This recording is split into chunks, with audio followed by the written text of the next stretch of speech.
Welcome back to epic Sushmita. మనం ముందు వీడియోలో చెప్పుకున్నట్టు ఆ విధంగా తన మామ అయిన శర్యాతికి యజ్ఞం చేస్తూ అశ్విని కుమారులతో కొంచెం సోమ పానీయాన్ని తాగించాలి అని నిర్ణయించుకుంటారు చ్యవన మహాముని. ఇది తెలుసుకున్న ఇంద్రుడు వారిని ఏదో ఒకటి చేయాలి అని చేతిని ఎత్తుతారు. దాంతో తన మొత్తం శక్తులను వాడి చ్యవన మహాముని ఇంద్రుడి చేతిని అక్కడే ఆగిపోయేలా చేస్తారు. దాని తర్వాత ఇంకా అయినా ఇలా జరగదు అని మద అనే ఒక పెద్ద అసురుడిని సృష్టిస్తారు.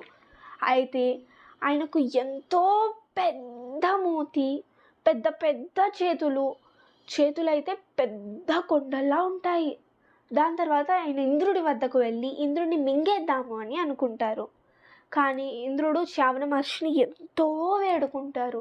దాంతో చ్యవన మహర్షి మధుడిని వెనక్కి తీసుకువస్తారు. అంతేకాకుండా ఇంద్రుడు అంటే అక్కడే ఆగిపోయేలా చేసిన ఇంద్రుడి చేతిని మళ్ళీ మామూలుగా చేస్తారు. దాని తర్వాత ఇంద్రుడు ఇదంతా మీ శక్తులు చేయడానికి చేశాను అని దాని తర్వాత అశ్విని కుమారులను కూడా సోమపానీయాన్ని తాగేందుకు ఒప్పుకుంటారు. దీని తర్వాత ఏం జరిగిందో తెలుసుకోవాలి అంటే నెక్స్ట్ వీడియో చూడండి. ఇలాంటి మరిన్ని వీడియోస్ కావాలి అంటే please like, share and subscribe. Thank you.